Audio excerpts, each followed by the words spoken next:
السلام عليكم ورحمة الله وبركاته. إن الحمد لله نحمده ونستعينه ونستغفره ونعوذ بالله من شرور أنفسنا ومن سيئات أعمالنا. من يهده الله فلا مضل له ومن يضلل فلا هادي له وأشهد أن لا إله إلا الله وحده لا شريك له وأشهد أن محمدا عبده ورسوله صلى الله تعالى عليه وعلى آله وصحبه وسلم تسليما كثيرا. يا أيها الذين آمنوا اتقوا الله حق تقاته ولا تموتن إلا وأنتم مسلمون. يا أيها الناس اتقوا ربكم الذي خلقكم من نفس واحدة وخلق منها زوجها وبث منهما رجالا كثيرا ونساء واتقوا الله الذي تساءلون به والأرحم إن الله كان عليكم رقيبا. يا أيها الذين آمنوا اتقوا الله وقولوا قولا سديدا يصلح لكم أعمالكم ويغفر لكم ذنوبكم ومن يطع الله ورسوله فقد فاز فوزا عظيما. أما بعد فإن خير الحديث كتاب الله وخير الهدي هدي محمد صلى الله عليه وسلم وشر الأمور محدثاتها وكل محدثة بدعة وكل بدعة ضلالة وكل ضلالة في النار. أعوذ بالله من الشيطان الرجيم. وأنكحوا الأيام منكم والصالحين من عبادكم وإمائكم إن يكونوا فقراء يغنيهم الله من فضله والله واسع عليم.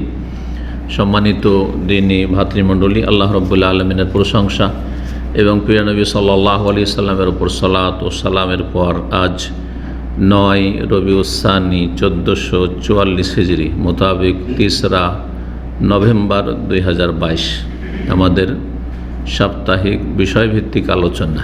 আজকে একটি গুরুত্বপূর্ণ বিষয় নিয়ে আলোচনা করব, আর তা হচ্ছে সুন্নতি বিবাহ।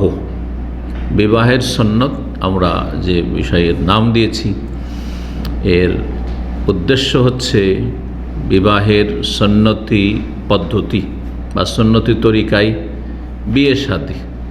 প্রথম আমরা সুন্নতি তরিকা জানব যে কোরআন সুন্নাহর আলোকে ইসলামী বিবাহ কি, কেমন, কি ধরনের, কি করলে বিবাহ সম্পাদন হবে সঠিকভাবে। আজকের এই আলোচনা ইনশাআল্লাহ। তারপরে আমাদের আলোচনা থাকবে ইসলামী তরিকা ছাড়া যেসব বিয়ে শাদীগুলি হচ্ছে মুসলিম সমাজে, আর অধিকাংশদের তাই, তা হচ্ছে বেদাতি তরিকার বিয়ে, বিবাহের বেদাত।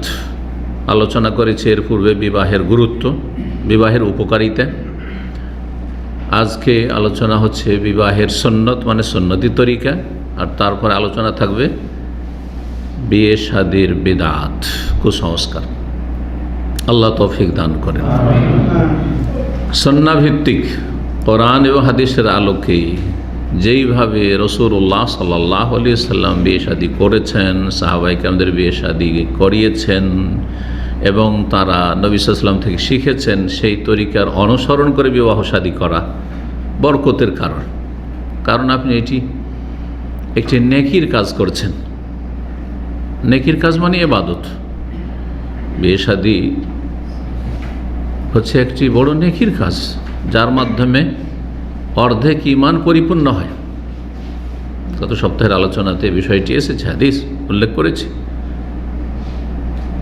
যে নিসফুদ্দিন, অর্ধেক দিন পুরা করলেন বিয়ে শাদীর মাধ্যমে।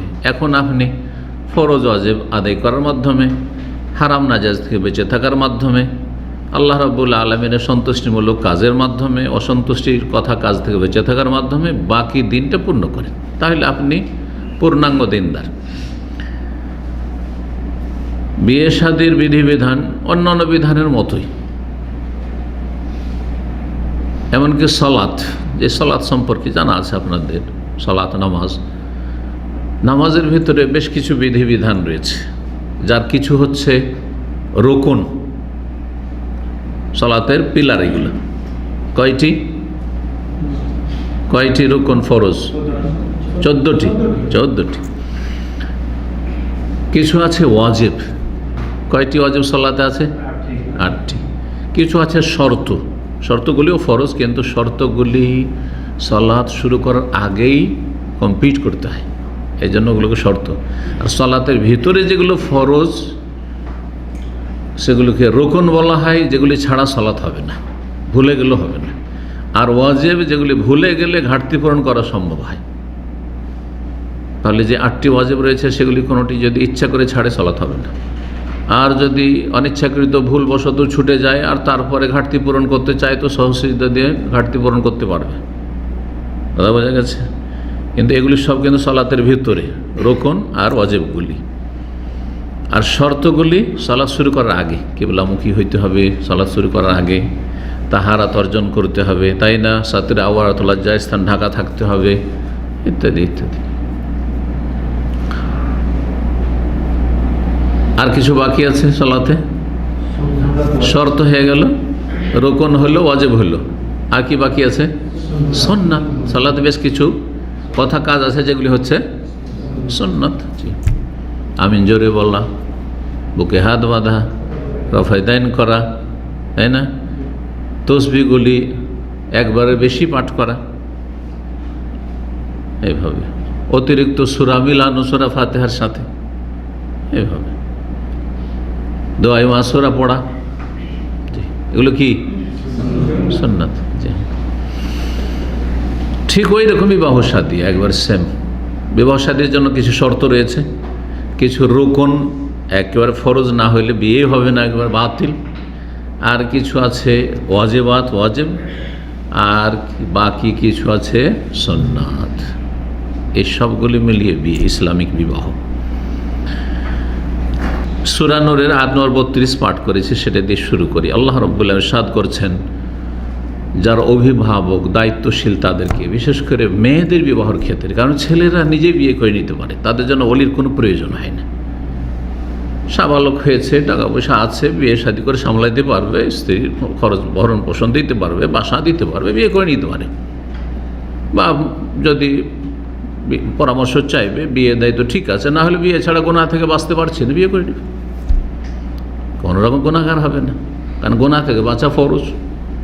আর বিয়ে ছাড়া যদি গুনাহ থেকে বাঁচা সম্ভব না হয়, তাহলে বাপ যদি বাধা দেয়, বিলম্ব করে, তাহলে বোঝাবার চেষ্টা করতে হবে। তারপরে যদি না মানে বিয়ে করে নেবে, কারণ আগে আল্লাহর সন্তুষ্টি, হারাম থেকে বাঁচতে হবে, তারপরে বাপ মার আনুগত্য। বাপ মার আনুগত্য জায়েজ ক্ষেত্রে, কিন্তু মেয়েদের ক্ষেত্রে যেহেতু ওলি ছাড়া বিয়ে হয় না, সেই জন্য বিশেষ করে মেয়েদের অভিভাবকদের বলা হয়েছে, সাবালিকা হলে বিয়ে দাও, বিয়ে দাও বলা হয়েছে। এই ক্ষেত্রে আল্লাহ বলছেন, ওয়ান কেহুল আয়ামা মিনকুম, তোমাদের মধ্যে যারা অবিবাহিতা, বিয়ে হয়নি, একেবারে কুমারী অথবা তালাক প্রাপ্তা অথবা বিধবা, হে ওলিরা, অভিভাবকরা, তোমরা তাদের বিয়ে দিয়ে দাও। অসলেহীন মিন ইবাদিক ওয়া ইমাইক, তোমাদের মধ্যে যারা সততার জীবন গড়তে চায়, ভালো মানুষ, তারা দাস দাসীও যদি হয়, তবুও বিয়ের ক্ষেত্রে সাহায্য সহযোগিতা করো, সুযোগ সুবিধা দাও। দাস দাসীর যুগে যখন দাস দাসী ছিল, অথচ দাস দাসী হচ্ছে পরের অধীনে, তার কোনো ব্যক্তি মালিকানা নেই, তারপর যদি মনিবরা বিয়ে শাদী দিয়ে দেয় তাদেরকে গুনাহ থেকে বাঁচাবার জন্য, কারণ তাদেরও শারীরিক চাহিদা রয়েছে, যদিও তারা কৃতদাসী, এই ক্ষেত্রে উৎসাহিত করেছেন। তাহলে দাস দাসীদের বিয়ের ক্ষেত্রে যদি আল্লাহ নির্দেশ দেন, উৎসাহিত করেন মনিবদেরকে, মালিকদেরকে, তাহলে যারা স্বাধীন মানুষ, নর নারী, তাদের ক্ষেত্রে, মেয়ে ছাড়া ছেলেদের ক্ষেত্রে, ছেলেরা সাবালক হয়েছে আর বাপ সচ্ছল, বিয়ে শাদী দিতে পারবে, কোনো বাধা নেই, অথবা সে নিজেই বিয়ে করতে পারবে।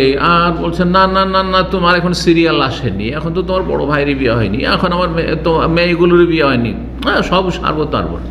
আউযুবিল্লাহ, হারাম কাজ এগুলো বাম্পায়ের জন্য। গুনাহ থেকে বাঁচাইতে হবে, মানে গুনাহ থেকে বাঁচার ক্ষেত্রে সার্বিক সহযোগিতা করতে হবে। ছেলের যদি আর্থিক যোগ্যতা না থাকে কিন্তু বাপের যোগ্যতা আছে, তাহলে বাপের 2-3টে বিয়ের চাইতে বেশি গুরুত্বপূর্ণ ছেলের বিয়ে দেওয়া। কারণ জাহান্নামে চলে যেতে পারে আপনার ছেলে পাপের দিকে চলে গেলে, জাহান্নাম থেকে বাঁচাও। কু আনফুসাকুম ওয়া আহলিকুম নারা, নিজেদেরকেও জাহান্নাম থেকে বাঁচাও, আর তোমার পরিবার পরিজন, আর আসল পরিবার হচ্ছে স্বামী স্ত্রী আর ছেলে মেয়ে, তাদেরকে জাহান্নাম থেকে বাঁচাও। এই এখনো ফোকারা মানুষ বিয়ে শাদী করতে গিয়ে হিমশিম খায়, বহুবার চিন্তা করে যে বিয়ে করে সামলাতে পারবো কি না, খরচ চালাতে পারবো কি না, কী করে খাবো, কোনো ইনকাম সোর্স নেই, চাকরি নেই, বেকার হয়ে আছি। আল্লাহ বলছেন যে ওসব চিন্তা করিও না। ইয়া কোনো ফোকারা, যারা বিবাহ বসতে যাচ্ছে, বিবাহ করতে যাচ্ছে, তারা যদি ফকির মিসকিনও হয়, দরিদ্র হয়, অভাবী হয়, ইউগনিহুমুল্লাহু মিন ফাদলিহি, আল্লাহ তার অনুগ্রহপূর্বক ফজল করমে তাদেরকে আল্লাহ কী করে দেবেন? অভাবমুক্ত করে দেবেন, সচ্ছল করে দেবেন। বাস্তব সত্য। যে কোনো ব্যক্তি টাকা পয়সা সঞ্চয় করতে শিখেছে, জমাতে শিখেছে, অথবা তার বিভিন্ন দিক থেকে রিজিকের রাস্তা খুলেছে বিয়ে শাদীর পরে। বিয়ে শাদীর পরে কিছু লোক আছে আগে থেকে রাস্তা খুলেছে রিজিকের, কিন্তু বাঁচাইতে পারে না।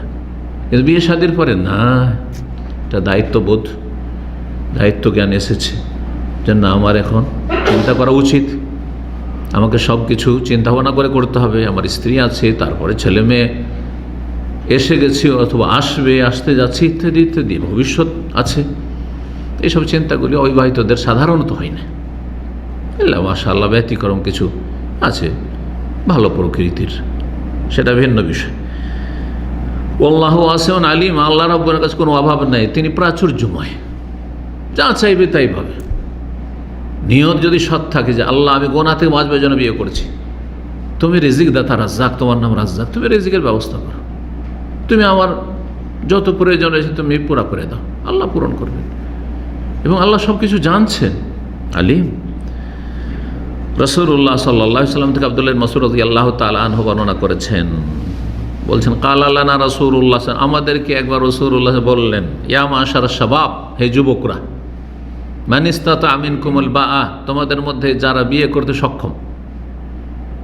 বাআ, বাআতুনের দুটো অর্থ হয়, একটি হচ্ছে শারীরিক শক্তি, মানে যৌন ক্ষমতা, এটা তো থাকতেই হবে, নাহলে বিয়ে শাদী করে করবে কি।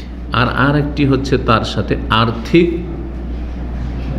শক্তি, সামর্থ্য। আর্থিক দিক থেকে আপনি কিছু হলেও মোহর দিতে পারবেন, একটা বাসা রাখতে পারবেন বিয়ে করে, প্রতিদিন দিন মজুর করে হলেও খাওয়াতে পারবেন আপনি, সর্বনিম্ন এতটুকু ব্যাস। এটা হচ্ছে বাদ। যার শারীরিক ক্ষমতার সাথে আর্থিক ক্ষমতা আছে, ফালিয়াতাজাওয়াজ, সে যেন অবশ্যই বিয়ে করে। হুকুম নবী সাল্লাল্লাহু আলাইহি ওয়াসাল্লামের, সে যেন অবশ্যই বিয়ে করে, আমরের সিগা। কেন? ফাইন্নাহু আগাদ্দু লিল বাসার ওয়া আহসানু লিল ফারজ, তাতে মানুষের দৃষ্টি অবনমিত হয়ে যায়। মানুষ যখন বিয়ে শাদী করে, স্ত্রী আছে, আমার ঘরেই আছে, তখন এদিক সেদিক তাকাবার মনই চাইবে না, ও যাবেই না ওইদিকে। বদ প্রকৃতির কেউ হয় সেটা আলাদা কথা। হ্যাঁ, বদ প্রকৃতির লোকের উদাহরণ হচ্ছে মাছির মতো। মাছি ভালো জায়গায় বসবে না, যেখানে গন্ধ সেখানে বসবে। দেখবেন মাছি যদি বিরক্ত করে, আপনার নাকের কাছে এসে বিরক্ত করবে, কারণ নাকে কিছু না কিছু গন্ধ আছে, বুঝতে পেরেছেন? মাছি খারাপ জায়গায় বসে। মাছের চরিত্রের একজন মুমিন মুসলিম হবে না, কার মতো হবে? মৌমাছির মতো। মৌমাছি যেখানে সেখানে বসে না, কোথায় বসে? যেই ফুলে রস পাবে ওখান থেকে মধু নিয়ে এসে আমাকে আপনাকে কত বড় নিয়ামত তার মধ্যে আল্লাহ রাব্বুল আলামিন দিয়েছেন, দিতে পারবে। মৌমাছি সব জায়গায় বসে না, মৌমাছির মতো হয়। ভালো মানুষ হবে ওইরকম।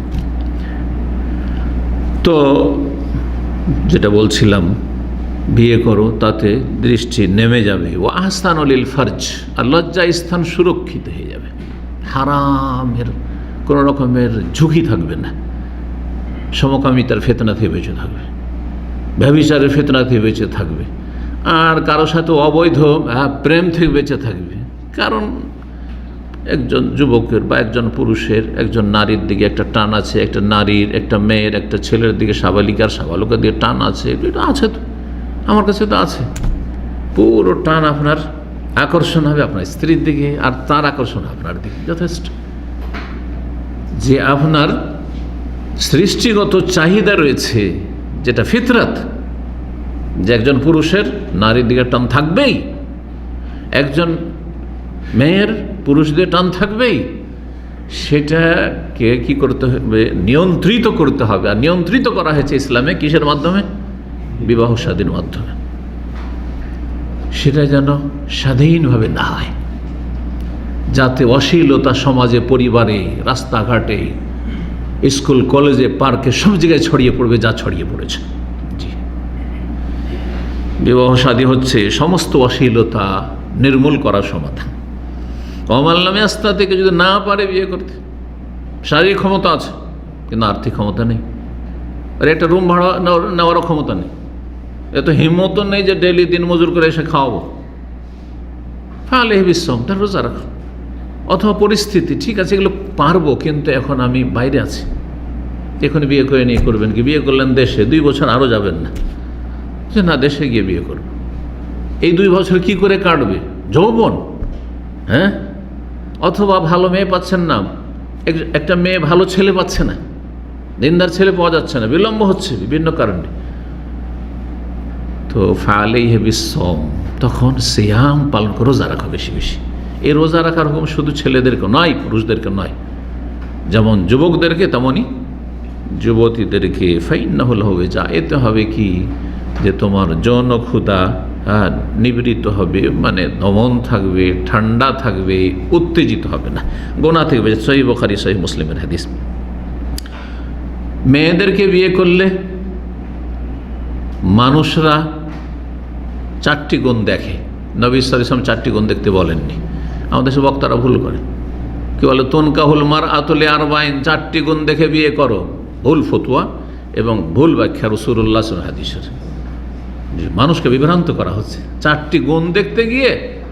সবই ঠিক আছে, দিনদারি আছে, যে সুন্দরী নয়, হাদিসে যে সুন্দরী দেখতে বলা হয়েছে ও সুন্দরী খুঁজে বেড়াচ্ছে, অথচ দিনদার, সহি আকীদা, সহি মানহাজ করছে, আর কত কি সালাফি করছে, আহলে হাদিস, আর এদিকে সুন্দরী না হলে বিয়ে করবে না। কারণ ভুল বুঝিয়েছে মোল্লারাতে যে 4টি গুণ দেখে বিয়ে কর। না, 4টি গুণ দেখে বিয়ে কর। তুনকাহুল মারআতু, নারীদেরকে বিয়ে করা হয় বলা হয়েছে, মানে এটা হচ্ছে সমাজের অভ্যাস, যুবকদের চাহিদা। সবাই চায় যে স্ত্রী সুন্দরী হোক, সবাই চায় যে একটু ভালো ঘরে বিয়ে করি, হ্যাঁ, সম্ভ্রান্ত পরিবারে। 4টি গুণ দেখে লোকেরা বিয়ে শাদী করে থাকে। তুনকাহুল মারআতু লিআরবা, লিমালিহা, ধন সম্পদ, যাতে একটু খাতির টাতির আপ্যায়নটা ভালো হয়, তাই না? আর কি বলে? হাসাবেহা, হ্যাঁ, বংশীয় মর্যাদা দেখে, সম্ভ্রান্ত পরিবারে বিয়ে শাদী করেছে। অনেকে মনে করে এটা আমার সিঁড়ি, না, এটা মনে করবেন না, আল্লাহ উঠানে ওলা উপরে। যারা এই ধারণা করে যে আমি অমুক পরিবারে যদি আমি রিলেশন করে বিয়ে করতে পারি তাহলে আমি ওপরে উঠে যাব, তাহলে গায়রুল্লাহর উপর আস্থা করলাম, এটা এক ধরনের শিরক। অজান্তে অনেক মাদ্রাসা বড় বড়, আমি শুনেছি এরকম কথা মদিনা ইউনিভার্সিটির এক ছাত্র থেকে, বিয়ে করতে যাচ্ছে একটা সম্ভ্রান্ত পরিবারে বড় একজন শেখের বাড়িতে, আমাদের খুব পরিচিত। আর তারপরে বলছে ওনার বাড়িতে যদি বিয়েটা করতে পারি তো আমি জীবন উদ্ধার হয়ে যাব। নাউযুবিল্লাহ, কি পড়লেন তাহলে এতদিন আপনি? তো উদ্ধার করেন আল্লাহ রাব্বুল আলামিন। আল্লাহু ইয়াকবিযু ওয়া ইয়াবসুত, আল্লাহ সংকুচিত করেন, আল্লাহ প্রশস্ত করে দেন। কাকে ওপরে উঠাবেন, কাকে নিচে নামেন তো আল্লাহ জানছেন, সব তো আল্লাহর হাতে। আল্লাহর কাছে চাও। আকীদায় ত্রুটি অনেকের আছে, বলছেন আকীদায় ত্রুটি আছে। গায়রুল্লাহর সাথে আপনার অন্তরে সম্পৃক্ততা খুব বেশি, আল্লাহর সাথে সম্পৃক্ততা মজবুত করুন। বলে জামালেহা, আর সৌন্দর্য দেখে, কয়টি? 3টি হয়ে গেল। বলে দিনে, হ্যাঁ, আর দিনও দেখা হয়, একজন মুসলিম যদি হয় ওটাও দেখে, কিন্তু আজকাল অধিকাংশ লোক দিনটা শেষ নাম্বারে ওঠে। সব মিলিয়ে পাওয়া যাচ্ছে রে, আরে দিনটাও ঠিক আছে, ওইটা শেষ না, ওইটা আগে। নবী সাল্লাল্লাহু আলাইহি ওয়াসাল্লাম বলেছে ফাজফার বিযাতিদ দ্বীন, তুমি সফল হয়ে যাও। সফলতা কিসে রয়েছে? দিনদার মেয়েকে বিয়ে করলে। সহিহ বুখারী সহিহ মুসলিমের হাদিস। আচ্ছা, ছেলেদের ক্ষেত্রে আপনি আপনার মেয়ের জন্য, আপনার বোনের জন্য আপনি ছেলে চয়েস করছেন, ছেলে পছন্দ করছেন, অথবা একটা মেয়ে সাবালিকা, সে বুঝছে কেমন ছেলের সাথে বিয়ে বসবো। এই ক্ষেত্রে নবী সাল্লাল্লাহু আলাইহি ওয়াসাল্লাম কি বলেছেন? ইযা খাতাবা ইলাইকুম মান তারদাউনা দীনাহু ওয়া খুলুকাহু, হাদিস বর্ণনা করেছেন দুটোই আবু হুরায়রা, যেটা আগে শুনাইলাম, মেয়ে চয়েস, পাত্রী চয়েসের ক্ষেত্রে আর পাত্রর ক্ষেত্রে। আবু হুরায়রা রাদিয়াল্লাহু তাআলা আনহু, ইযা খাতাবা ইলাইকুম, রাসূলুল্লাহ বলছেন তোমাদের কাছে যদি প্রস্তাব নিয়ে আসে, পয়গাম নিয়ে আসে, মান, এমন ছেলে বা এমন ছেলের পক্ষ থেকে প্রস্তাব আসে, এমন পরিবার থেকে, তারদাউনা দীনাহু ওয়া খুলুকাহু, তার দিন এবং চরিত্র পছন্দনীয়, তার ওই ছেলেটির ওর বাপ কি মা কি ওই সব হইলো হইলো, না হইলো না হইলো। বাপ মা যদি খারাপ হয় তাতে যায় আসে না, ছেলে আসল ছেলে দেখবেন। অনেকে ছেলে দেখে না, বাপ মা খুব ভালো, এতে কি কাজ হবে? সংসার করতে হবে সেই ছেলের সাথে, ছেলে দেখতে হবে আসলে। যার দিন, যেই ছেলের দিন পছন্দ এবং চরিত্র পছন্দনীয়, ফাজাউওয়াজুহু, তাহলে বিয়ে দিয়ে দাও। এটা না করলে বড় ফিতনা ফাসাদ হবে আর বড় অঘটন ঘটবে। হাদিস তিরমিজিতে রয়েছে, ইবনে মাজাহ এর মুস্তাদরাক হাকিমে হাদিসটি হাসান। আসল আলোচনায় আসি, বিয়ের ইসলামী পদ্ধতি। বিয়ের তরিকা কি? শুরুতে কি বলেছি? বিয়ের কিছু রোকন ফরজ রয়েছে। রোকনগুলি সবচেয়ে গুরুত্বপূর্ণ ফরজ, এগুলির কোনো একটি না থাকলে বিয়ে হবেই না, বাতিল। যতই কবুল করেন হবে না, আর যতই কিছু করেন বিয়েতে আপনি। প্রথম হচ্ছে ওজুদুজ জাওজাইন,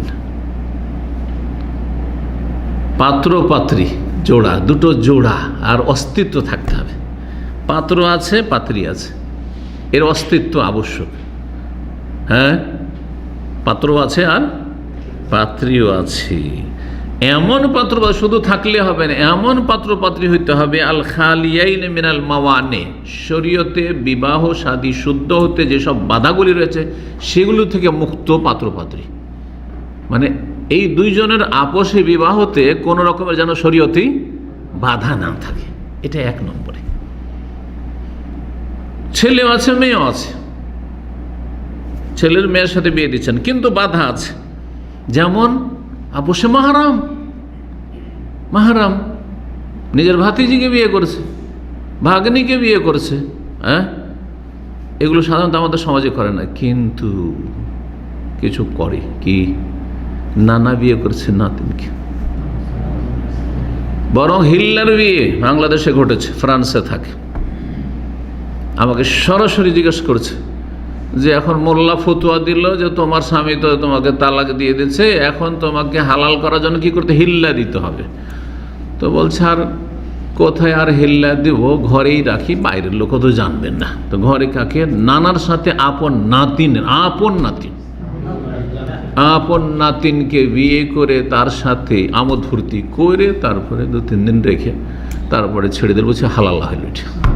আউযুবিল্লাহ, যে কোনো হালাল্লা কারোর সাথে হোক না কেন, ওর উপরে লানত রয়েছে। কত বড় কাবিরা গুনাহ, জেনা, ব্যভিচার। তারপরে সেটা যদি মাহরামের সাথে হয়, এমনি তো হালালার বিয়ে হয় না, কন্ট্রাক্টের বিয়ে। তুমি দুদিন এক রাত বা 2 রাত রেখে হালাল করে দাও, তারপরে ছেড়ে দাও, এই বিয়েই তো হয় না, বাতিল। কারণ বিয়ের উদ্দেশ্য থাকতে হবে স্থায়ী দাম্পত্য জীবন গড়া। 2 নম্বর কথা যে মাহরামের সাথে বিয়ে হয় না, যার সাথে স্থায়ীভাবে বিয়ে শাদী হারাম, তার সাথে বিয়ে দিলে বিয়ে হয় না। সেটা বংশ সম্পর্কের কারণে হোক অথবা স্তন্যদানের সম্পর্ক, দুধ পান করিয়েছে, এমন ছেলে এমন মেয়েকে দুধ পান করিয়েছে, আর ওটা এসব কাছের যারা নিকটাত্মীয় তাদের মাঝে ঘটে। মেয়ের ছেলেকে দুধ পান করিয়েছে, মেয়ের ছেলে কি করেছে? একজন মহিলা দুধ পান করেছে, মানে নিজের নাতিকে দুধ পান করিয়েছে। তারপরে সেই নাতির বিবাহ দিচ্ছে কার সাথে? ছেলের ঘরের নাতিনের সাথে। জায়েজ? কেন এখানে কি হয়ে যাচ্ছে? ওই যার মেয়ের সাথে বিয়ে দিচ্ছে, অর্থাৎ যে মামা, ও হচ্ছে কি এখানে দুধ পান করার কারণে দুধ ভাই হয়ে গেছে। তো দুধ ভাইয়ের মেয়েকে বিয়ে করছে না, দুধ ভাইয়ের মেয়ে ওই রকমই হারাম যেমন আপন ভাইয়ের মেয়ে হারাম। ইন্নাল্লাহ হারাম মিনার রাযাত মা হারামা মিনান নাসাব। এসব ঘটছে অনেকের।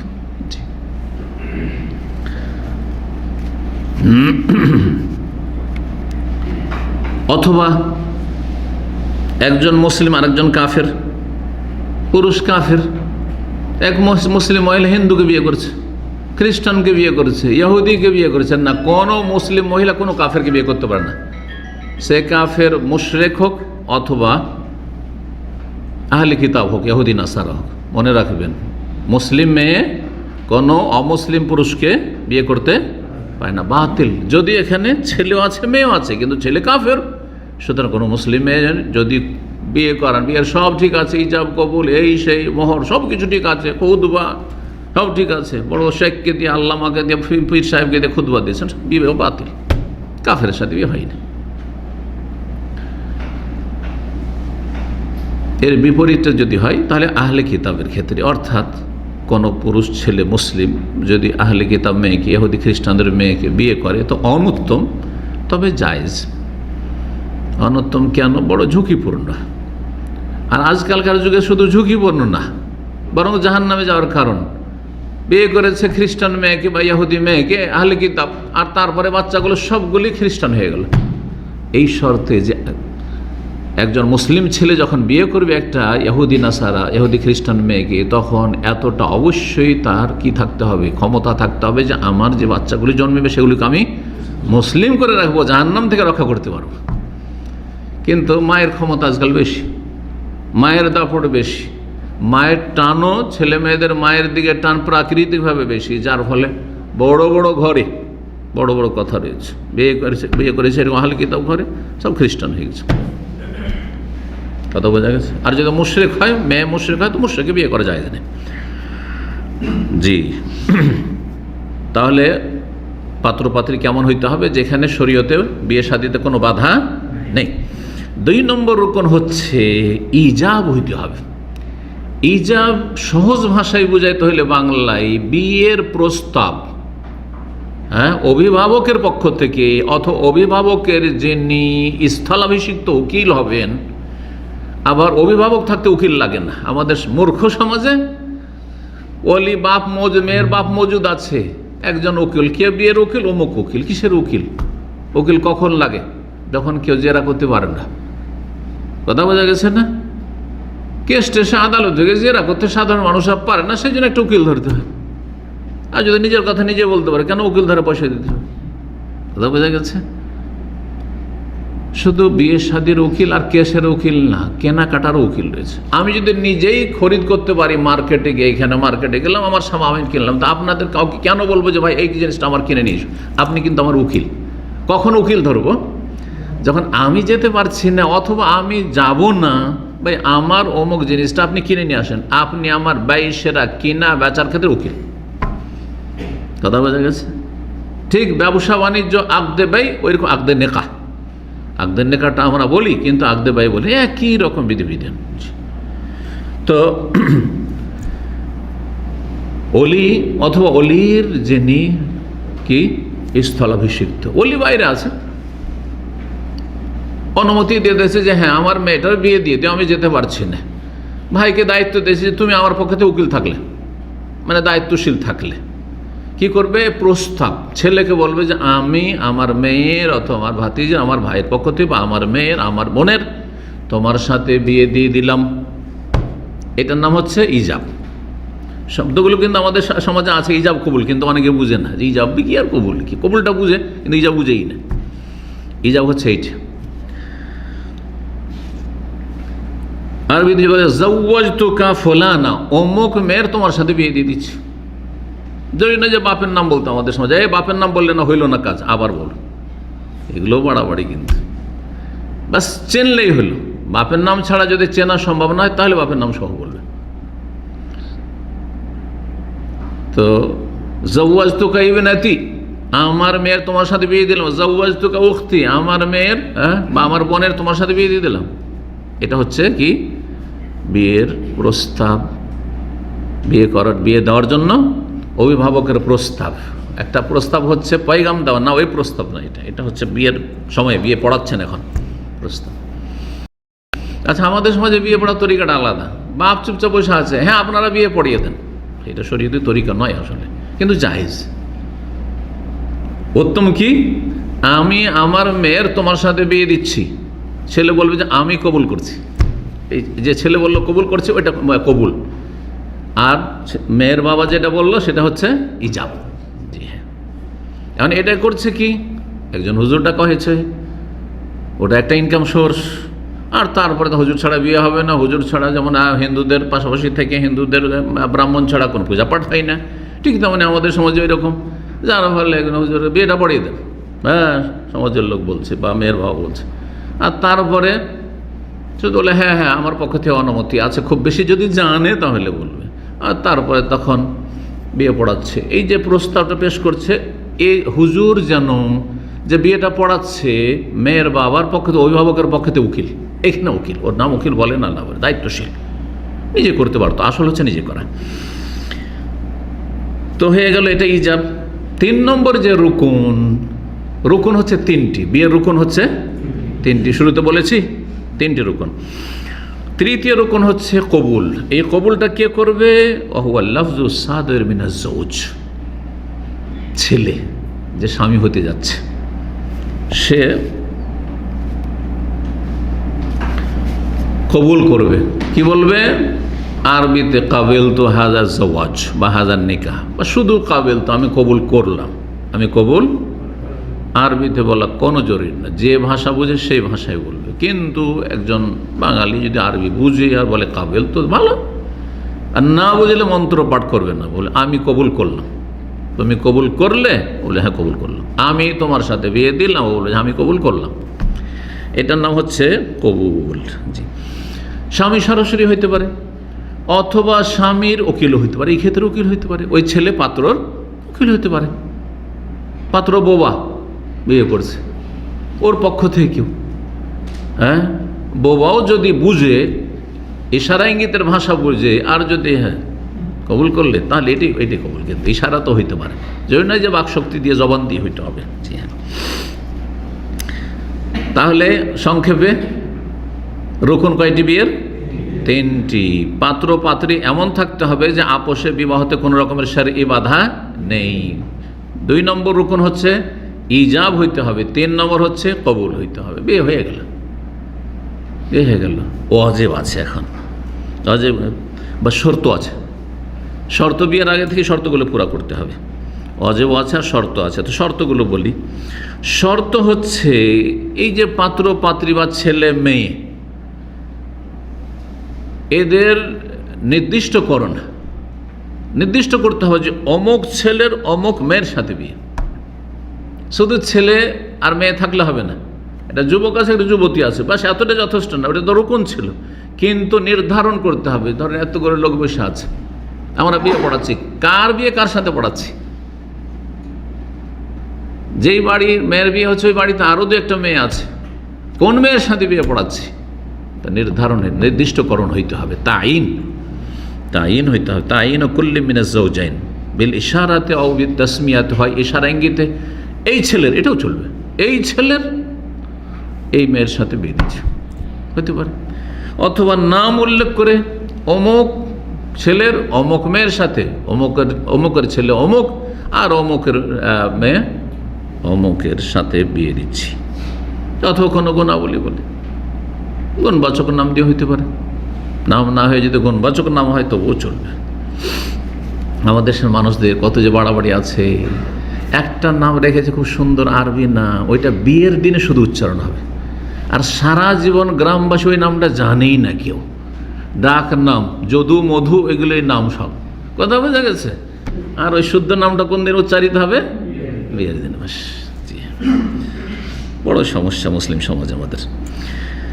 দ্বিতীয় শর্ত হচ্ছে পাত্র পাত্রী তো আছে, কিন্তু সম্মতি আছে কিনা, 2 জনের সম্মতি হইতে হবে।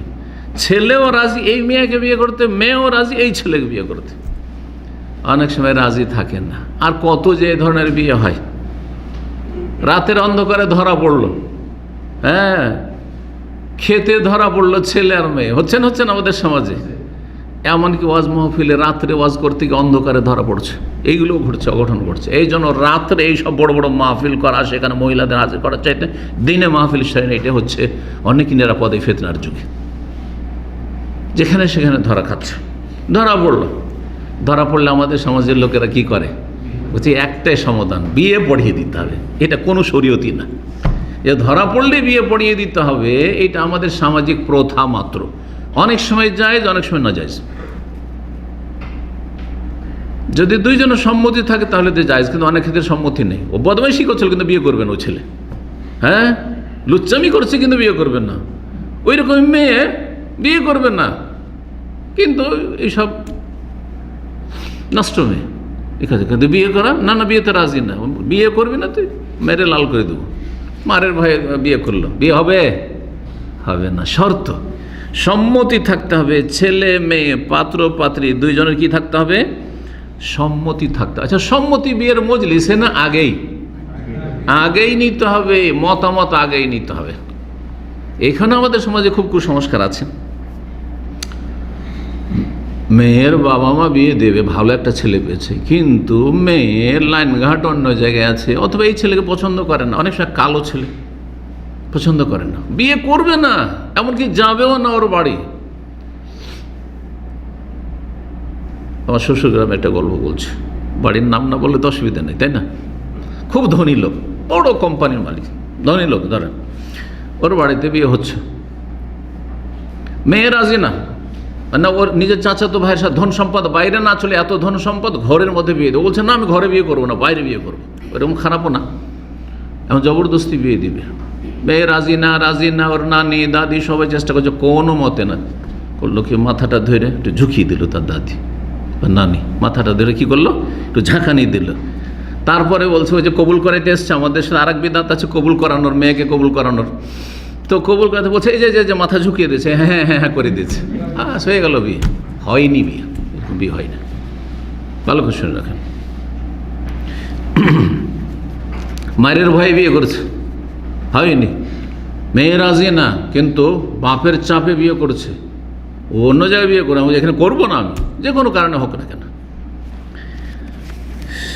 এই মর্মে সহিহ বুখারীতে হাদিস রয়েছে 4741 নম্বর, নবী সাল্লাল্লাহু আলাইহি ওয়াসাল্লাম লা তুনকাহুল আইয়ামু হাত্তা তুস্তামার,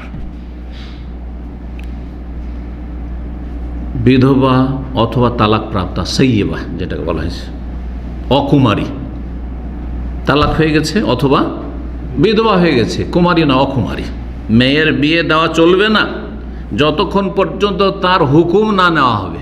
হুকুম নিতে হবে। তুস্তামার কেন বললেন? মুখে ফুটে উচ্চারণ করে বলবে। তাহলে মেয়েকে অথবা বোনকে বিয়ে দেওয়ার আগে ওকে জিজ্ঞেস করতে হবে যে তোমার অমুক জায়গায় অমুক ছেলের সাথে বিয়ে দিচ্ছে, এইরকম ছেলেটার কোয়ালিটি, তুমি বিয়ে করবে? চুপ থাকলে চলবে না। যদি তালাক প্রাপ্ত হয়, যদি বিধবা হয়, মুখে উচ্চারণ করে বলে হ্যাঁ অথবা না বলতে হবে। ওয়ালাতুন কাহল বিক্র, কুমারীর ক্ষেত্রে কিছুটা ডিসকাউন্ট আছে। কুমারী যেহেতু লজ্জাশীল হয়, বিয়ে শাদীর কথা বাপ মায়ের সামনে বলতে খুব লজ্জা পায়, ভাইদের সামনে বলতে লজ্জা পায়, সুতরাং আজকাল অনেকে লজ্জা পায় না। কিন্তু একটা যুগ ছিল, আমরা ছেলেরা বাপ ওইদিকে একটু গল্প করছে মায়ের সাথে, শুনছি একটু বিয়ের গল্প, আর আমি এসছি একটু বাড়িতে ঢুকতে যাচ্ছি, শুনছি একটু বিয়ে করছে, টান দিয়ে চলে গেলাম বাড়িতে, কাছেই থাকবো না, বিয়ের আলোচনা হয়েছে কাছেই না, আমরা নিজের কথা বলছি। এমন একটা লজ্জা ছিল মেয়েদের কথা। মেয়েদের তাহলে কত লজ্জা থাকতে পারে? 25 বছর বয়সে বিয়ে করে এত লজ্জা আমাদের ছিল সেই যুগে। তো কুমারীর বিয়ে দেওয়া চলবে না হাত্তা তুস্তা জানা, যতক্ষণ পর্যন্ত এজেন অনুমতি না নেওয়া হবে। কালু ইয়া রাসূলুল্লাহ, তখন সাহাবীরা হে আল্লাহর রাসূল, ওয়া কাইফা ইযনুহা, কুমারীর অনুমতিটার ধরন কি? অকুমারী যারা বিধবা বা তালাক প্রাপ্ত, তো উচ্চারিত কথা হইতে হবে, একটা কথা বলতে হবে তাকে, কিন্তু কুমারী ও তো বলবে না। তাহলে নবী সাল্লাল্লাহু আলাইহি ওয়াসাল্লাম বলছে আন্তাসকোতা, যখন জিজ্ঞাসা করলে তখন যদি চুপ থেকে যায়, হ্যাঁ না কিছু বললো না, তাহলে রাজি আছে, তার মানে রাজি আছে। আর যদি কান্নাকাটি শুরু করে, রাগ দেখাইতে শুরু করে, কিছু লক্ষণ দেখা যায় না, ওখানে বিয়ে করবে না, তাহলে চলবে না। জি।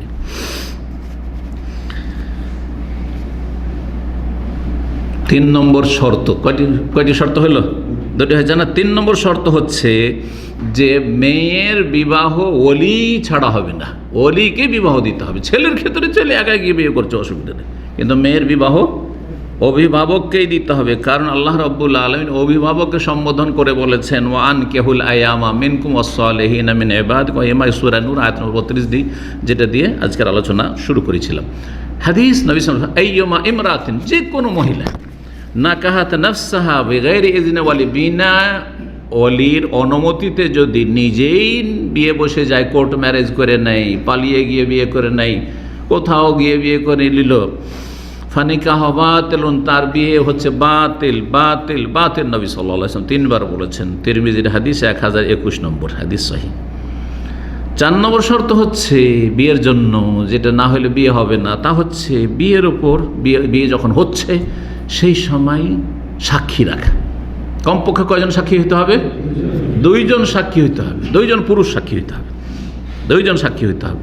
এবং সেই সাক্ষীগুলো ভালো মানুষ হইতে হবে, মুসলিম হইতে হবে, কাফের চলবে না, নাস্তিক চলবে না, মুশরিক চলবে না, বেনামাজি চলবে না। কমপক্ষে 5 ওয়াক্ত নামাজ পড়ে সে মুসলিম, এটা প্রমাণ করে দিচ্ছে। ঈমান ভঙ্গকারী কোনো অপরাধে যেন লিপ্ত না থাকে। জি, নবী সাল্লাল্লাহু আলাইহি ওয়াসাল্লাম কি বলেছেন? লা নিকাহা ইল্লা বিওয়ালিয়িন ওয়া শাহিদে আদলিন। ওলি ছাড়া বিয়ে হয় না এবং 2 জন সাক্ষী ছাড়া বিয়ে হয় না। ওলি ছাড়াও বিয়ে হয় না আর 2 জন সাক্ষী ছাড়া বিয়ে হয় না। হাদিস তাবরানীতে রয়েছে, সহিহুল জামে 7558 নম্বর হাদিস। আল্লামা আলবানী হাদিসটিকে সহিহ বলেছেন। কয়টি হলো? 4টি শর্ত হয়ে গেল। প্রথম শর্ত কি বলেছি? জি হ্যাঁ বলেন, মনে আছে? পাত্র পাত্রী নির্দিষ্ট কর, নির্ধারণ যে এইটা পাত্র এটা পাত্রী, জি সবার জানতে হবে। তারপরে 2 নম্বর হচ্ছে 2 জনের সম্মতি, ছেলেও রাজি মেয়েও রাজি, এই ছেলে মেয়েকে বিয়ে করতে, এই মেয়ে এই ছেলেকে বিয়ে করতে রাজি। 3 নম্বর হচ্ছে ওলি হওয়া শর্ত, ওলি ছাড়া বিয়ে হয় না। 4 নম্বর হচ্ছে সাক্ষী থাকতে হবে 2 জন। জি, বিয়ের ক্ষেত্রে সাক্ষী ছাড়া অতিরিক্ত বিয়ে শাদীর ঘোষণা কমপক্ষে গ্রামবাসী জানুক, গোটা গ্রামের প্রত্যেক ব্যক্তি না জানলেও গণ্যমান্য লোকেরা জানুক, প্রতিটি বাড়িতে মোটামুটি খবর আছে যে অমুক মেয়ের বিয়ে হচ্ছে, অমুক ছেলের বিয়ে হচ্ছে, এটা জানুক, লুকিয়ে গোপনে নয়। এটি সুন্নাতে মুআক্কাদা, কমপক্ষে 2 জন সাক্ষী থাকলেও সুন্নাত। এর বড় উপকারিতা রয়েছে। হঠাৎ করে 2 জন সাক্ষী করে আপনি বিয়ে করে চলে এসছেন, কোথাও বাইরে গিয়ে, হ্যাঁ শ্বশুর বাড়ি গেছেন আর বিয়ে করে চলে এসেছেন, 2 জন সাক্ষী ওই গ্রামের আছে। আর গ্রামে তখন একটা মেয়েকে উঠিয়ে নিয়ে এসছেন, আর গ্রামের মানুষরা খুব ধার্মিক ভালো মানুষ, দেখছে এই ছেলের তো বিয়ে শাদী হয়নি, আর একটা বেগানা মহিলাকে নিয়ে বাড়িতে ঢুকলো, ধর বাড়ি ঘেরাও কর, ধরে গণপিটনি শুরু হবে না? হবে না? ফাঁসিয়ে দেবে আপনাদেরকে, হবে না? হবে না? কিন্তু যদি এটার এলান থাকতো তাহলে এমনটা হতো না। হোটেলে নিয়ে উঠেছে আর হোটেল ঘেরাও, কারণটা কি? কারণ হচ্ছে যে বিয়ের এলান হয়নি। বিয়ের যদি এলান হতো যে অমুকের সাথে বিয়ে হয়েছে, তাহলে কারো বলার কোনো আপত্তি না, বিয়ে তো হয়েছে, আমরা তো জানি, গ্রামবাসী এলাকার লোক জানি। জি, এটি সুন্নাত, সাক্ষী থাকলেও এটি সুন্নাত। নবী সাল্লাল্লাহু আলাইহি ওয়াসাল্লামের হাদিস রয়েছে, আলেনুন নিকাহ, তোমরা বিয়ের এলান করো, ঘোষণা করো। এলান মানে বাড়ি বাড়ি বলে বেড়াতে হবে না, এলান হবে এক ওলিমা খাওয়াবার মাধ্যমে। হ্যাঁ, এলান হবে আর কিসের মাধ্যমে? হ্যাঁ, ওলিমার দাওয়াত তো বললাম। এলানের আর একটা তরিকা হচ্ছে যে মহিলারা ওই বাড়িতে, যে বাড়িতে বিয়ে হচ্ছে, দুফ, 1 মুখা ঢোল, একদিকে ঢোল না, এই ঢোল না, 1 মুখা যে আরবরা রাখে, এ দুফ বাজাইতে পারবে শুধু মেয়েরা, আর ছেলেরাও নাই, ফাসিকরা পুরুষরাও দুফ বাজায়। আর কি করবে? যদি গঠনমূলক সুন্দর, অশ্লীল ভাষা নয়, অশ্লীল ভাষায় নয়, ভালো ভাষা রয়েছে, সুন্দর গঠনমূলক, চারিত্রিক, যাতে চরিত্র মানুষের গঠন হবে, ভালো কথা রয়েছে, এই রকম কিছু কি করতে পারবে? গীত গাইতে পারবে, গীত গাইতে পারবে, কিন্তু গীতের আওয়াজ বেগানা পুরুষদের কানে যেন না পৌঁছে। মহিলাদের মধ্যে সীমিত থাকবে, বাড়ির মধ্যে সীমিত থাকবে, বা বাড়ির ভিতরে যদি বেগানা পুরুষরা থাকে, নন মাহরাম থাকে, তাহলে নাই, এসব শর্তের সাথে। আর গীতগুলি কেমন হইতে হবে? ইসলাম বিরোধী যেন না হয়। ইসলাম বিরোধী গীত হচ্ছে শিরকি গীত, ইসলাম বিরোধী সঙ্গীত বা গীত হচ্ছে বেদাতি গীত, ইসলাম বিরোধী গীত হচ্ছে অশ্লীল নোংরা গীত বা সঙ্গীত। কথা বোঝা গেছে? আর বিয়ে শাদীতে আমাদের দেশে মহিলারা যে গীত গায়, সবগুলিতে বড়ই নোংরামি থাকে। অর্থ বুঝে দেখবেন, আউযুবিল্লাহ, এত নোংরামি থাকে ওই মেয়ের সম্পর্কে অথবা ছেলের সম্পর্কে, মেয়ের মা বাবা সম্পর্কে, ছেলের মা বাবা সম্পর্কে নোংরামি থাকে। বুঝে না তো, খালি ওই মহিলাদের আওয়াজটা শুনতে ভালো লাগছে, গীত শুনতে ভালো লাগছে, কিন্তু গীতে যে নোংরা ভাষাগুলো রয়েছে, পরম্পরা চলে আসছে আগে থেকে, এগুলো কিন্তু অনেকেই টের পায় না অথবা খেয়ালই করে না। হারাম এসব গীত, ফাহেসা গীত, অশ্লীল কথা, এমনি অশ্লীল কথা বলা হারাম। হ্যাঁ, তো অশ্লীল গীত কি করে বা জায়েজ হইতে পারে? জি, এগুলোর মাধ্যমে তার বোঝা যাবে যে অমুক বাড়িতে বিয়ে শাদী হচ্ছে। বিয়ের ওয়াজিব, বিয়ের শর্তগুলো যখন হয়ে গেছে তাহলে বিয়ের ওয়াজিব বলি। বিয়ের ওয়াজিব হচ্ছে মোহর।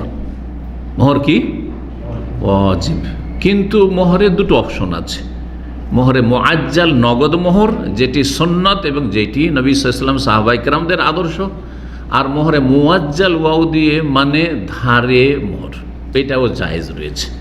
মোহর নির্ধারণ করাই হচ্ছে আসল, নির্ধারণ না করলেও মোহর দিতে হবে। নির্ধারণ করেনি তারপরে মোহরে মিছিল দিতে হবে, অর্থাৎ সে মেয়ের আর বোনগুলির, সে মেয়ের ভাইরা যে বিয়ে করেছে কেমন ওই পরিবারে মোহর আছে, কি পরিমাণ, ওই রকম মোহর দিতে হবে, যেখানে যে এরকম মোহর। এই না যে সৌদি আরবে এখন 1 লাখ রিয়াল চলছে তো বাংলাদেশে 1 লাখ রিয়াল না, মোটেই না। বাংলাদেশের অন্য ডিস্ট্রিক্টে বেশি চলছে কম চলছে সেটা দেখবেন। আপনার গ্রামে আপনার বংশধর আত্মীয় স্বজনদের মেয়েদের বিয়ে শাদী কীরকম মোহরে হচ্ছে।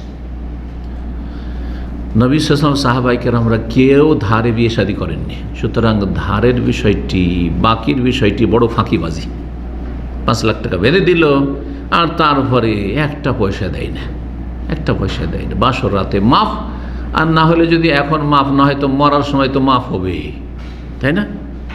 সারা জীবন রেখে দিল এরকম বাকি, ধোঁকাবাজ এরা। এটা ঋণ। কিন্তু মোহরের কথা কোরআনে কারিমে 2টো আয়াতে আল্লাহ বলেছেন, ওয়াতুন নিসা সাদাকাতিহিন্না নেহলা, তোমরা নারীদেরকে তাদের মোহরানা দাও স্বতঃস্ফূর্তভাবে। জি, তাদের উপঢৌকন হিসাবে নেহলা। ফাইন তিবনা লাকুম আন শাইইন মিনহু, মোহর দিয়ে দেওয়ার পরে যদি স্বেচ্ছায় কিছু বলে যে কাজে লাগাও তোমার সংসারে, অসুবিধা নেই, না না না আমি দিয়ে দিচ্ছি, নেব না, হারাম আমার জন্য না, যদি স্বতঃস্ফূর্ত দেয়। কিন্তু চাপ দিয়েও নয়, আর এই বলে নয় যে আমার প্রয়োজন আছে টাকা পয়সার, এই সব বলতে যাবেন না ধান্দাবাজি করে। ফাকুলু হানিয়া মারিয়া, যদি দিয়ে দেয় স্বেচ্ছায় অসুবিধা নেই। অনেক টাকা, আসলে 5 লাখ টাকা হয়ে গেছে, বাঁধলেন কেন আপনি? অন্য ঘরে বিয়ে করেন। অনেকে বলে কি করব, তো ওখানে বিয়ে করতে হবে। দোকানে গিয়েছি আর দেখছি যে একটা মোবাইল নেব, 5,000 রিয়াল দাম চাইছে, আমার 5,000 নেই, আমার কাছে 2,000, 2,000, 1,500, 1,000 মোবাইল পাবো, সেগুলো কিনবো। ঠিক বিয়ে শাদী ওই রকম। এই অজুহাত চলবে না। এই মূর্খদের যারা বলে থাকে যে আমাদের এলাকাতে 5 লাখ ছাড়া মোহরই বাঁধে না, কাবিন যেটাকে বলছেন, মোহরই বাঁধে না, তো করবোটা কি?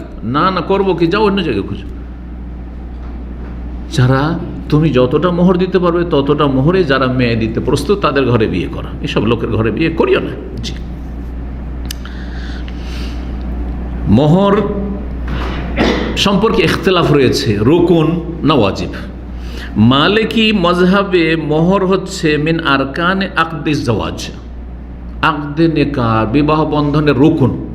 তাহলে তাদের কাছে রুকুন 3টির জায়গায় 4টি। তাহলে কথা বোঝা গেছে? রুকুন 3টি আলোচনা করলাম না, 4টি। মোহরটাও তাদের কাছে রুকুন, মানে মোহর ছাড়া তাদের বিয়ে হবে না। তাহলে মালিকিদের। আর শাফি মযহাবের লোকেরা বলছে মা ওয়াজাবা বে নিকাহিন আওয়াতিন, মোহর সেটাকে বলা হয় যেটা ওয়াজিব হয় বিয়ে করলে। সাদাক। আর হাম্বলীদের কাছে তারা বলছে ওয়াল এওয়াজ আল মুসাম্মা ফিন নিকাহ, বিয়েতে যেটা বিয়ের বিনিময় হিসাবে প্রদান করা হয় বা নির্ধারণ করা হয় সেটার নাম মোহর। তো তাদের কাছেও, হাম্বলীদের কাছেও তাহলে মোহর ওয়াজিব। অধিকাংশ আইম্মায়ে কেরামদের কাছে মোহর হচ্ছে ওয়াজিব, রুকন নয়। মানে মোহর নির্ধারণ যদি নাও করে মোহর আদায়, আর যদি মেয়ে পক্ষ রাজি থাকে তাহলে ওয়াজিব কাজ ছুটলো, বাতিল বলা যাবে না। কিন্তু মোহর মিছিল দিতে হবে, কারণ হক রয়েছে, আপনি তাকে হালাল করছেন, দিতে হবে। আর মোহর কখন ফরজ হয় বলছেন বেআকদিন নিকাহ, বিবাহ বন্ধন হলে যখন আকদ হচ্ছে তখন ওয়াজিব হয়েছে, তার আগে থেকে ওয়াজিব নেই। কিন্তু আগে কেউ যদি পেমেন্ট করে দেয় তা করতে পারে। যাই হোক, এখন আলোচনা করব সর্বশেষ বিষয়টি, সেটা হচ্ছে বিবাহ শাদীর সুন্নাত। একটি গুরুত্বপূর্ণ বিয়ের কাজ বাকি থেকে গেছে আমাদের, যেটাকে সবচেয়ে বেশি গুরুত্বপূর্ণ মনে করা আমাদের মুসলিম সমাজে, আমাদের দেশে, কিন্তু সেটা হচ্ছে বিয়ের খুতবা। বিয়ের খুতবাটাকে সবচেয়ে চাইতে জরুরি। চিন্তা করেন তো, আপনাদের সমাজে যদি কোথাও বিয়ে হয়ে যায় আর খুতবা না হয় তো বিয়ে হয়নি। গোটা গ্রাম বলবে বিয়ে হয়নি, বিয়ে হয়নি, হারাম বলবে না? বিয়ের খুতবা শর্তও নয়, আর রুকুনও না, আর ওয়াজিবও না। বিয়ের খুতবা হচ্ছে সুন্নাত। বিয়ের খুতবা হচ্ছে সুন্নাত, করলে ভালো, বরকতপূর্ণ। আর কেউ যদি বিয়ের খুতবা ভুলে যায়, না পড়ে, তাহলে বরকতে কমতি হয়ে গেল, ঘাটতি হয়ে গেল, কিন্তু বিয়ে শুদ্ধ হয়ে যাবে, এর উপর নির্ভরশীল নয়। নবী সাল্লাল্লাহু আলাইহি সাল্লাম যে খুতবাটি পাঠ করতেন বিভিন্ন প্রয়োজনে, সেই খুতবার নাম হচ্ছে খুতবাতুল হাজা। হাজা মানে কি? প্রয়োজন। মানুষের একটি গুরুত্বপূর্ণ প্রয়োজন হচ্ছে বিয়ে শাদী, গুরুত্বপূর্ণ প্রয়োজন হচ্ছে দিনী আলোচনা করা, হ্যাঁ, গুরুত্বপূর্ণ প্রয়োজন হচ্ছে জুমার খুতবা, গুরুত্বপূর্ণ প্রয়োজন হচ্ছে ঈদের খুতবা, হ্যাঁ, বক্তব্য ইত্যাদি। তো এইরকম ক্ষেত্রগুলিতে যে কোনো মজলিসে নবী সাল্লাল্লাহু আলাইহি ওয়াসাল্লাম খুতবাতুল হাজা পাঠ করতেন। ইবনে মাসউদ রাদিয়াল্লাহু তাআলা আনহু বর্ণনা করছেন, বলছেন আল্লামানা রাসূলুল্লাহ সাল্লাল্লাহু আলাইহি ওয়াসাল্লাম খুতবাতুল হাজা।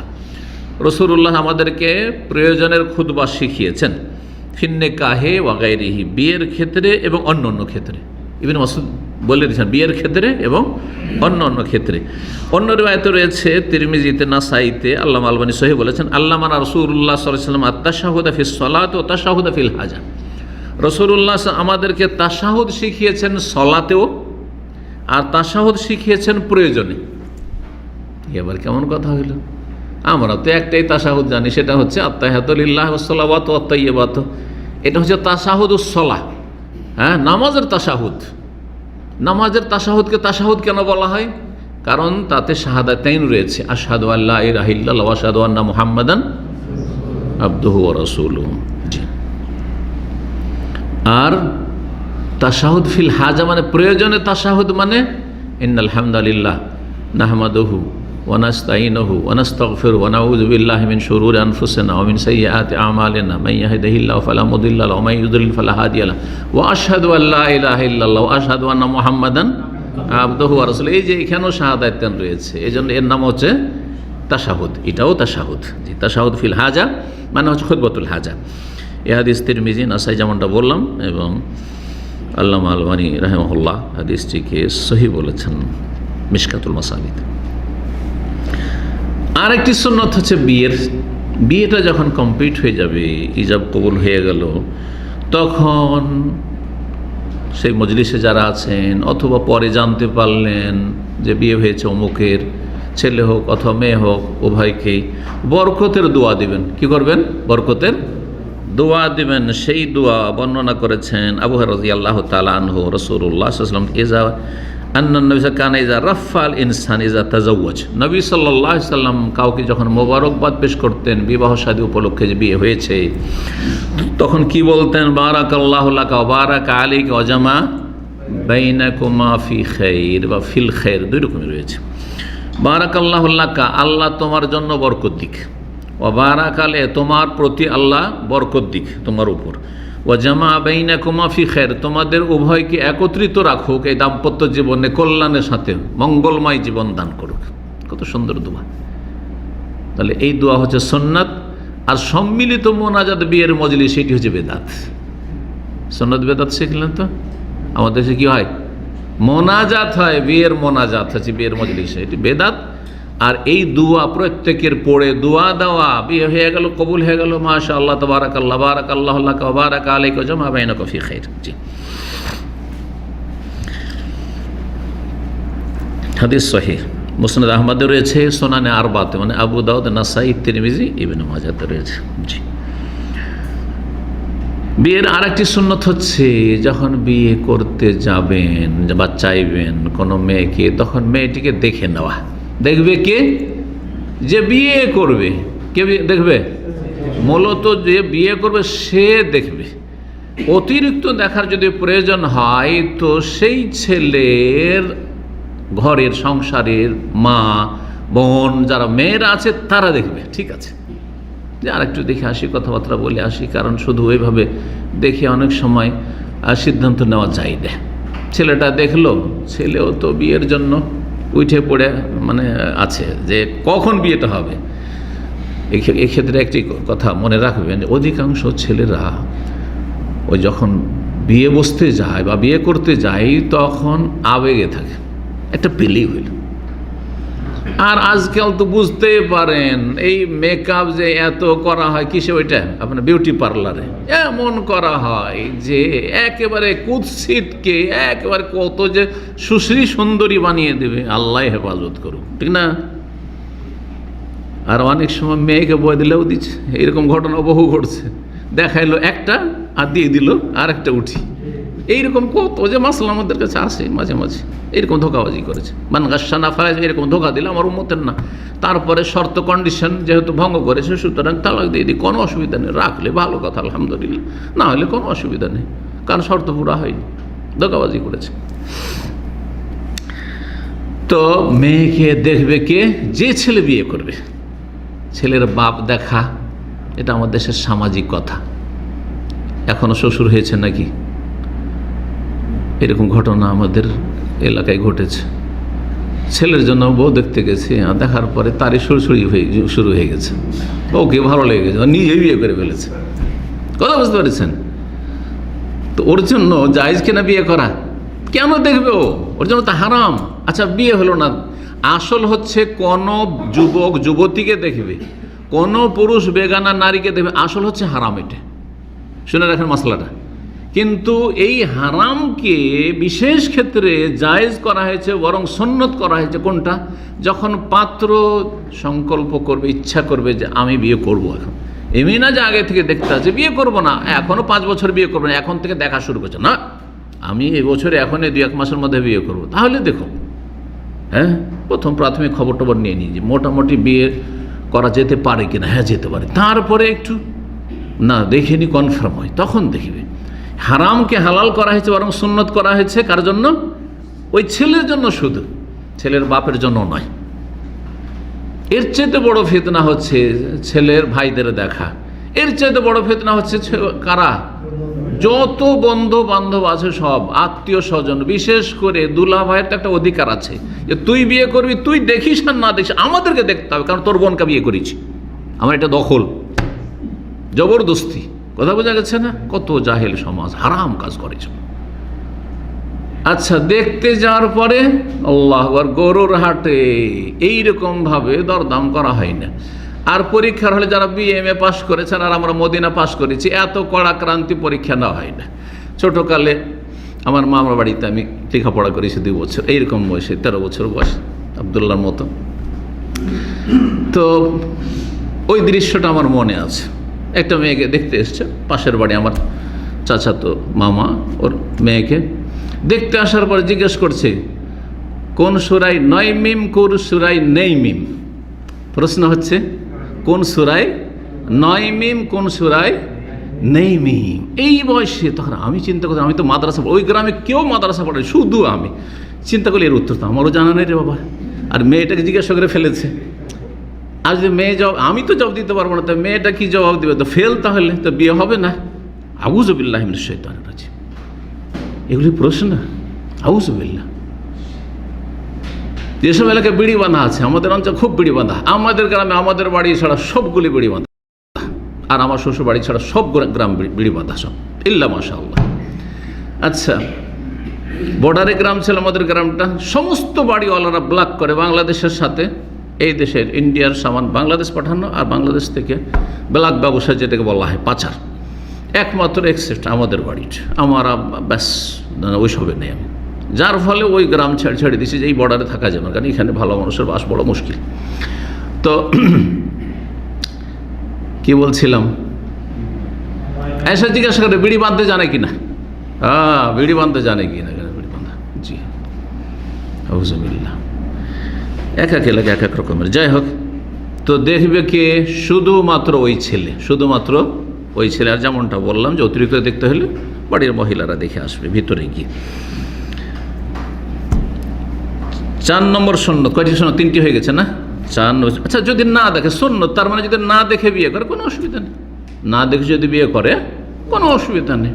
পরে যদি পছন্দ না, এটা চলবে না। দেখো নি, আগে দেখার সুযোগ চলে, এখন বিয়ে করেছো, রাখতে হবে, সুন্দর হোক আর না হোক। তুমি তো বলেছো আমি দেখবো না, কথা বোঝা গেছে না? জি। 4 নম্বর যেই সুন্নতটি, সেটা এর আগে আলোচনায় চলে এসে, সেটা হচ্ছে বিয়ের ঘোষণা করা। 2 জন সাক্ষী রাখা কি শর্ত? ফরজ শর্ত। আর ঘোষণা করা অতিরিক্ত 10 জন 20 জন 50 জন জানলো, গ্রামে এলাকার লোকেরা জানলো বিভিন্নভাবে, এটা হচ্ছে সুন্নত। জি, 5 নম্বর সুন্নত, এবং সেটা একটা গুরুত্বপূর্ণ সুন্নত, আর সেটা দিয়ে শেষ করব। তা হচ্ছে বিয়ে করার পরে ছেলে পক্ষের বা ছেলের ওলিমার ব্যবস্থা করা, ওলিমার দাওয়াত করা। ওলিমার দাওয়াত মেয়ের পক্ষে নয়, মেয়ের বাবার কোনো খরচ শরীয়তে নেই। মেয়ে বিয়ে শাদীর ক্ষেত্রে, মেয়ের বিয়ে দেওয়ার ক্ষেত্রে ভালো করে মনে রাখেন, প্রত্যেক মুসলিমকে মনে রাখা জরুরি। আর যদি এর ওপর যদি অতিরিক্ত যদি বোঝা চাপান মেয়ের ওপর এবং মেয়ের বাবার ওপর, মেয়ের পরিবারের ওপর, তাহলে আপনারা জালেম, আপনারা হারাম খাচ্ছেন। সমাজ জালেম এবং সমাজের লোক হারাম খাচ্ছে, মনে রাখবেন। স্বেচ্ছায় কাউকে দাওয়াত দিল সেটা আলাদা কথা, যে মেয়ের বিয়ে যেমন আমরা করে থাকি, ঠিক আছে 10-20টার লোকে দাওয়াত দিই, স্বতঃস্ফূর্ত হয়ে দাওয়াত দিচ্ছি, আলহামদুলিল্লাহ, অভাবও নেই, আমি খাওয়াইতে পারবো, ঠিক আছে। কিন্তু একটা গরিব লোক মান ইজ্জত রক্ষার জন্য, মেয়েকে তুলে দেওয়ার জন্য, বিয়ে দেওয়ার জন্য নিরুপায়ে ঋণ করে হোক, সুদের ওপর হোক, যেইভাবে হোক না কেন, মরে যাক, জমি বিক্রি করে হোক, কি করতে হবে? বরযাত্রীকে খাওয়াইতে হবে, তো এইটা করতে হবে, তো সেইটা করতে হবে, তো এই খরচ করতে হবে, সেই খরচ করতে হবে, সব ওকে করতে হবে। কোথায় আছে এগুলো? ইসলাম হারাম এসব রুজি। যারা খাচ্ছে এবং যারা এসব করাচ্ছে সমাজপতিরা সব হারামে জড়িত রয়েছে। আল্লাহ হেফাজত করুন এবং আল্লাহ হেদায়েত দান করুন মুসলিম সমাজকে।